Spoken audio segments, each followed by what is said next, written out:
उनका आशीर्वाद राजनीतिक विरासत मुझको ही मिला, कैबिनेट मिनिस्टर बना, इसलिए राजनीतिक उनका जो है सो वो कि बेटा होने के उनको अधिकार है, मुझको राजनीतिक अधिकार है। शुरू से लेकर आज तक जब भी जिस पद पर रहे वो जब वहाँ से हटे तो मुझको ही उन्होंने आदेश दिया और मैं उनका आदेश का पालन किया। व्यक्ति बलवान नहीं है, व्यक्ति चिराग पासवान से साल भर वही चिराग पासवान व्यक्ति था, मैं भी वही व्यक्ति था, उसमें सर्वोपरि चिराग पासवान थे, लेकिन समय बदल गया, समय बलवान होता है। माननीय लोकसभा अध्यक्ष जी के यहाँ हम लोग समय लेकर उनके यहाँ गए, 5 सांसद बजावते विधिवत दस्तखत करते थे और हम लोगों ने अपनी गुहार लगाई उनसे कि सर हमारे दल में लोकतंत्र खत्म हो गया, लोकतंत्र की गरिमा समाप्त हो गई और हिंदुस्तान लोकतंत्र की जननी है। तो आपसे हम लोग, आप मुखिया हैं, तो आपसे हम लोग मांगने आए हैं कि आप हमको न्याय दीजिए। उन्होंने काफ़ी छानबीन की, आपने सचिवालय में उस कागज़ को भेजा और सचिवालय इस निष्कर्ष पर पहुँचा कि हम लोग की जो डिमांड, हम लोग नेता परिवर्तन की बात किए थे और कुछ नहीं किए थे। सचिवालय ने के द्वारा नोटिफिकेशन हो गया 14 जून की शाम में कि लोक जनशक्ति पार्टी के संसदीय दल के नेता अब चिराग पासवान नहीं रहे, संसदीय दल के नेता पुष्पवती कुमार पारस। ठीक है, उसके खिलाफ में चिराग पासवान जी बहुत बोलते रहे, राम शनाब। फिर उन्होंने दोबारा माननीय लोकसभा अध्यक्ष जी के यहाँ जाके फिर दोबारा पिटीशन दिया, गुहार लगाया कि आपके द्वारा जो आदेश है ये गलत है और असंवैधानिक है। फिर माननीय लोकसभा अध्यक्ष जी ने प्रेस में, उनका सचिवालय ने प्रेस में बयान दिया कि भाई पार्लियामेंट की एक गरिमा है, पार्लियामेंट का जो प्रोसीडिंग होता है वो भारत के संविधान के तहत होता है और पार्टी का जो रूलिंग होता है पार्टी के संविधान के तहत होता है। भारत का संविधान और स्वर्गीय अम्बेडकर, स्वर्गीय अटल बिहारी वाजपेयी जी के द्वारा जो लोकसभा में दल विदल कानून पेश हुआ था और पास भी हुआ था, कैबिनेट से भी हुआ था और संविधान में संशोधन हुआ था कि उसमें था कि 2/3 सदस्य यदि अलग बना, पार्टी के तानाशाही व्यवस्था के चलते अलग होना चाहते हैं तो उसमें कहीं कोई कानूनी अड़चन नहीं है। मैं इस देश के संविधान के तहत ही मैं डिसीजन लिया हूँ, मेरा डिसीजन संवैधानिक है। फिर भी चिराग पासवान जी के जो कुछ लोग थे वो हाई कोर्ट चले गए, दिल्ली हाई कोर्ट चले गए। दिल्ली हाई कोर्ट में जाकर उन्होंने रिट दाखिल किया और उसमें माननीय लोकसभा अध्यक्ष जी के और वहाँ के जो सचिवालय के जो सचिव हैं उनको इन लोगों ने पार्टी बना दी। आज बहस हुआ और बहस होने के बाद रिजेक्ट कर दिया, माननीय कोर्ट के द्वारा, जज के द्वारा रिजेक्ट कर दिया गया। मैं कोर्ट के आदेश का, न्यायपालिका का मैं सम्मान करता हूँ, सम्मान करता आया हूँ। अब प्रजातांत्रिक व्यवस्था में न्यायपालिका सबसे सर्वोपरि माना जाता है। न्यायपालिका के आदेश का हम लोग सम्मान करते हैं और उसके तहत चिराग पासवान जी का जो रिट याचिका था जो खारिज हो गया, यही बात। सर लेकिन एक आप मंत्री भी बने, मंत्री बनने के बाद ये सवाल था कि रामविलास पासवान जी की विरासत को कौन संभालेगा, जो उनकी राजनीतिक देखिए बड़े बहुत आपने अच्छा प्रश्न किया। चिराग पासवान जी स्वर्गीय पासवान जी के बेटे।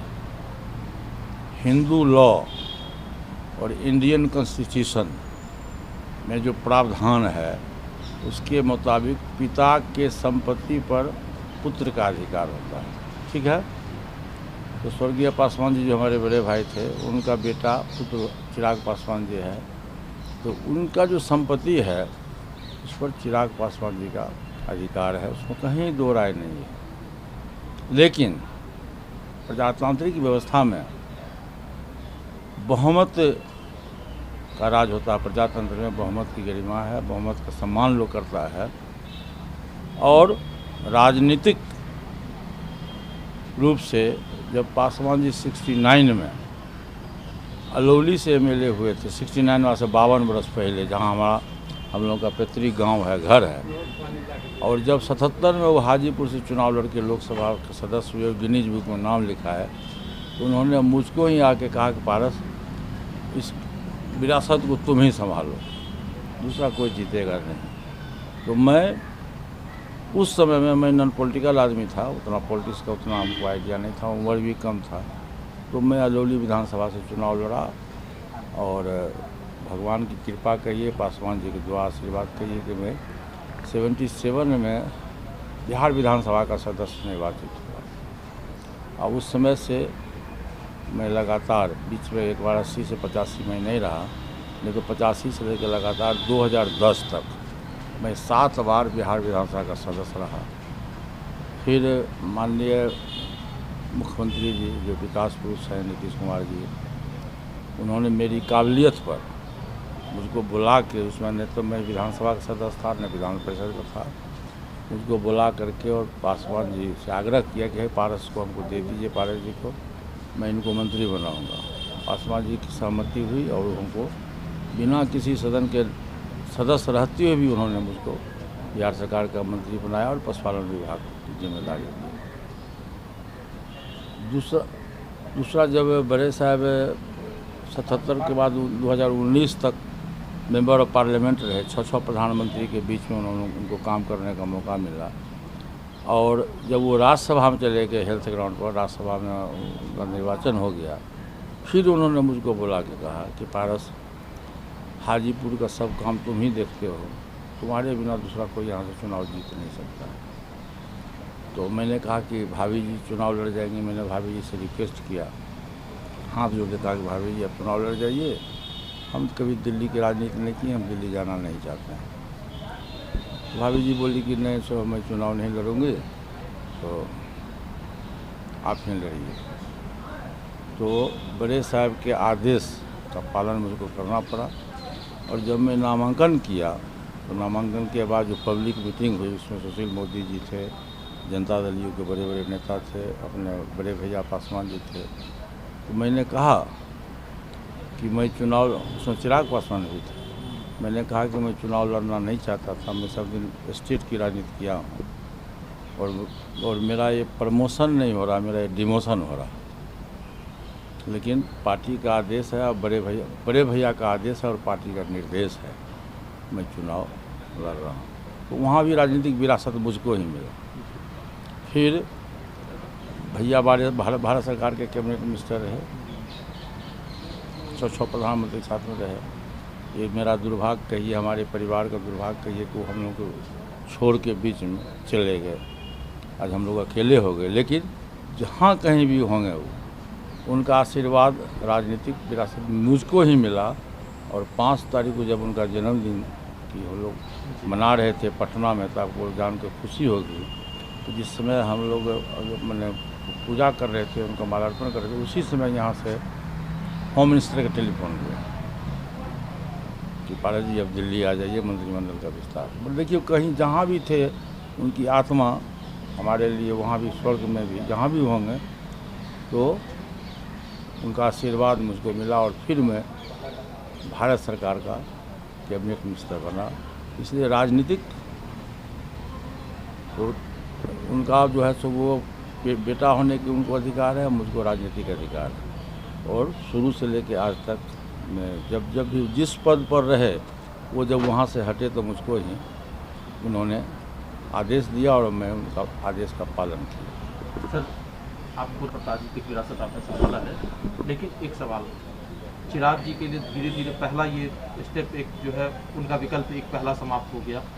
अगर चिराग जी लौटना चाहें, आपसे समझौता करें, क्या आपके दरवाजे उनके लिए खुले हैं? देखिए, मैं ये बात बार बार कहता हूँ कि लाख कुछ भी हो, चिराग पासवान मेरा बेटा है, मेरा भतीजा है, उससे व्यक्तिगत रूप से मुझको कोई तकलीफ नहीं है। लेकिन वो आदमी रास्ते से भटक गया।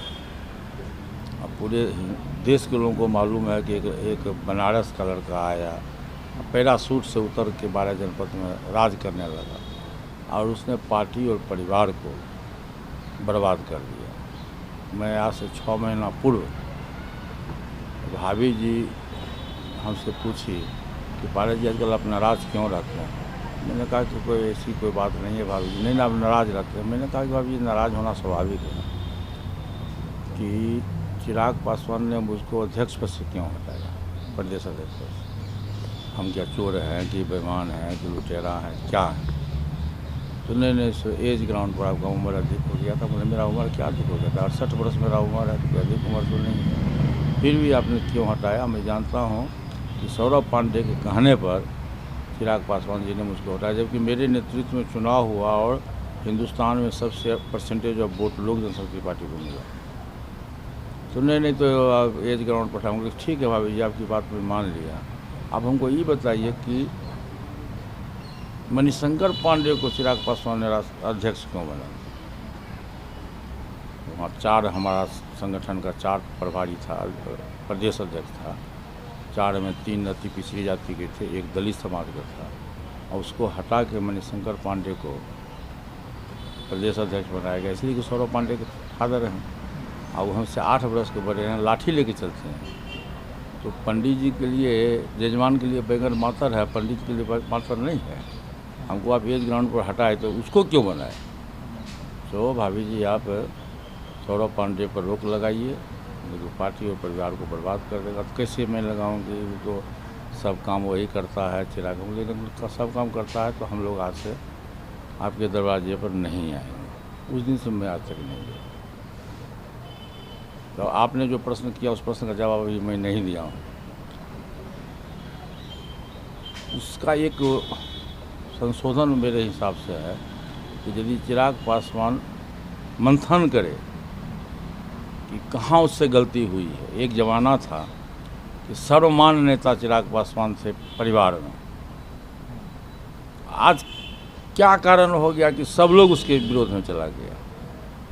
बड़े साहब के जाने के बाद, स्वर्गवास होने के बाद सब लोग उसके विरोध में चला गया। पार्टी भी चली गई विरोध में और परिवार भी चला गया। इसका उनको मंथन करना चाहिए। और यदि वो मंथन करेंगे साल भर, 2 बरस, 4 बरस, 5 बरस, तो व्यक्ति बलवान नहीं है। व्यक्ति उस चिराग पासवान से साल भर वही चिराग पासवान व्यक्ति था, मैं भी वही व्यक्ति था। उसमें सर्वोपरि चिराग पासवान थे, लेकिन समय बदल गया। समय बलवान होता है।